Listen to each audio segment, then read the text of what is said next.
आइए नाज़रीन, आज हम आपको अफ़गानी पुलाव बनाने की रेसिपी देते हैं। सबसे पहले हमने 2 लार्ज साइज़ के अनियंस लिए हैं जिनको कि हमने स्लाइस कर लेना है। हमारी तो ये एक सिखाने की कोशिश ही है, लेकिन असल रेसिपी जो है वो आपको उन्हीं से मिल सकती है जिनसे कि ये बिलोंग करती है। और बाजू पे ये जो बैंड चढ़ाया हुआ नज़र आ रहा है ये लेमन ट्री काटने का नतीजा है, तो कोई फिक्र वाली बात नहीं है। सबसे पहले हमने दोनों अनियंस जो हैं उनको प्रेशर कुकर में डाला है और खुला तेल डाल के उनको लाल करने के लिए रख दिया है। बीफ हमने लिया है, एक रिब फिलेट है जिसका कि एक बड़ा सारा टुकड़ा है, और साथ ही हमने एक शैंक का यानी कि पिंडली का एक टुकड़ा ले रखा है जिसमें कि बोन है। बीफ के हमने बड़े बड़े टुकड़े काट लेने हैं। ये देखिए, इसके अंदर ये मार्बल सा बना हुआ फैट का दिखाई देता है। इसकी वजह से ये ड्राई नहीं होता और बहुत मज़ेदार बनता है, और चावल जो है वो खुश्क अच्छे भी नहीं लगते। अनियन को साथ साथ हिलाते रहना है, और दूसरी तरफ हमने 1 टीस्पून फुल जो है सॉल्ट वो बीफ पर लगा लेना है। बीफ हमारे पास 1.25 kg से 1.25 kg से ज़्यादा है। अब हमने काला ज़ीरा लिया है, यानी कि शाह ज़ीरा, जिसको कि कैरावे सीड भी कहा जाता है। इसके हमने 2 टीस्पून फुल जो हैं वो ले लिए हैं। साथ ही हमारे हाथ में ये बादियान है यानी कि स्टार एनीस। इसकी खुशबू बहुत स्ट्रॉन्ग होती है, तो ये पूरा हमने नहीं डालना है। इसकी हमने 3-4 पत्तियां जो हैं वो तोड़कर इसमें डाल लेनी है। ग्रीन कार्डमम ली है, ये हमने सिर्फ 2 ही लेनी है, और इन सब चीज़ों को हमने पीस लेना है, बारीक पीस लेना है। अनियंस जो है वो आपने गुलाबी कर लेने हैं, अच्छी तरह जले नहीं, मीडियम हीट पे रख छोड़ें। और जिस वक्त वो उस स्टेज पे पहुंचे जिस पे कि आपको दिखाई दे रहे हैं, तो उसमें आपने थोड़ा सा पानी डालना है, कोई हैंडफुल जैसे कि हमने डाला है। उससे यह है कि गोश्त एकदम से ऑयल में चिपकेगा नहीं, वरना यह है कि वो कुकर को या पॉट को चिपकता है। अब हमने इसको लाल करना है इस अनियन में। तो ये याद रहे कि अनियंस का जो कलर है कि किस स्टेज पर आपने उसमें पानी डाला है और किस स्टेज तक आपने उसको ब्राउन किया है, उस पर आपके पुलाव का कलर मुनहसिर है। दूसरी तरफ हमने कैरेट्स जो हैं काफ़ी सारी उनको पील कर लिया है और उनको स्लाइस कर लिया है, और इनको जूलियन कट काटना जो है वो हमारे बस का काम नहीं है, तो हमने बेटी को बुलाया है जो कि इनको बारीक बारीक मैच स्टिक की तरह काट देगी। और ये देखिए गोश्त जो है वो किस तरह से लाल हुआ है, गुलाबी हुआ है। हाई हीट पे हमने इसको रखा हुआ है। अब जब ये लाल हो जाए तो इसमें हमने 1 कप जो है वो पानी का डाला है। पानी आपने ज़्यादा नहीं डालना, कतन नहीं डालना। दूसरी तरफ हमने एक फ्राइंग पैन में शुगर ली है 3 टेबलस्पून फुल, और 1 कप जो है वो हमने किशमिश का लिया है जो कि अफगान रेजन्स हैं।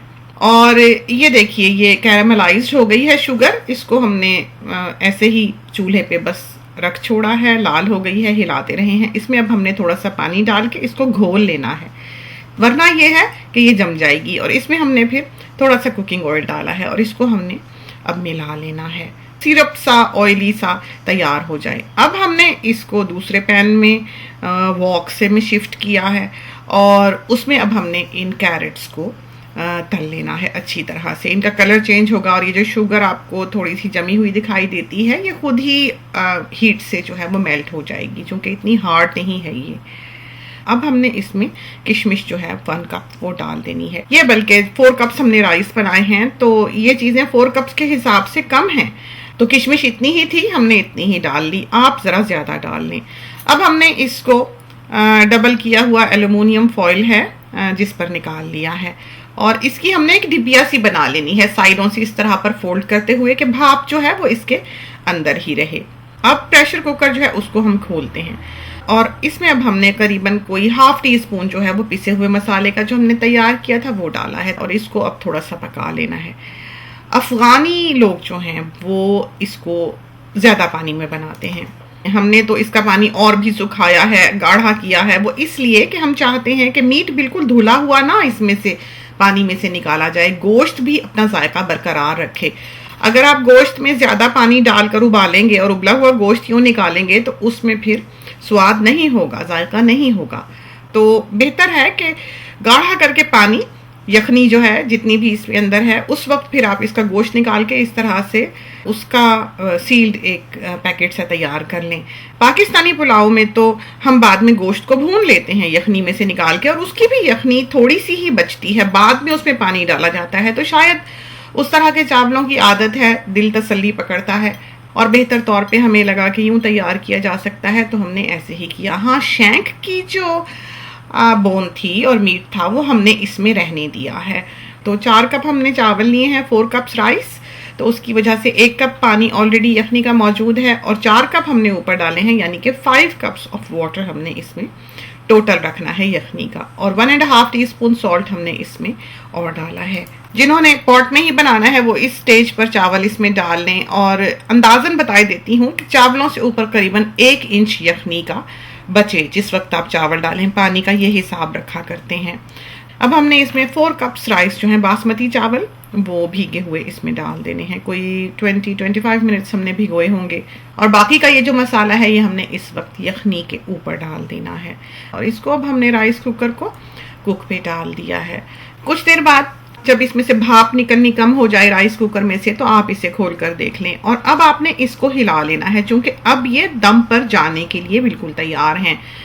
तो चावल जो है उसमें इस वक्त ग्रेन नहीं है, लेकिन चावल इस वक्त अभी खड़े खड़े हैं। और इस वक्त हमने इसके ऊपर ये जो कैरेट्स और किशमिश थी और जो हमने मीट इसमें से निकाला था उसके जो पैकेट्स बनाए थे वो चावलों के ऊपर रख देने हैं। और इसको अब हमने दम दे देना है।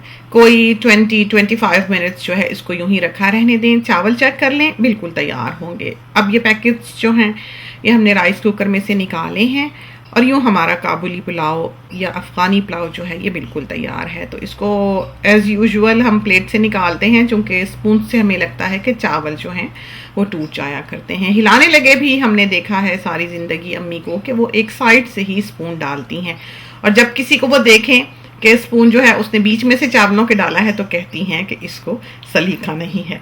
तो कोशिश करें कि आपके चावल जो हैं वो ना टूटें। इस तरह पर ये मीट जो है वो हमने चावलों पर सजा दिया है और इसके ऊपर हमने बाकी के चावल जो हैं वो डाले हैं। और फिर सबसे आखिर में हमने इसके ऊपर जो है कैरेमलाइज्ड किशमिश और कैरेट्स थी वो डाल देनी है। तो मज़ेदार बनता है। एक बहुत गोश्त और राइस का मेन फ्लेवर है जो इसमें से आता है।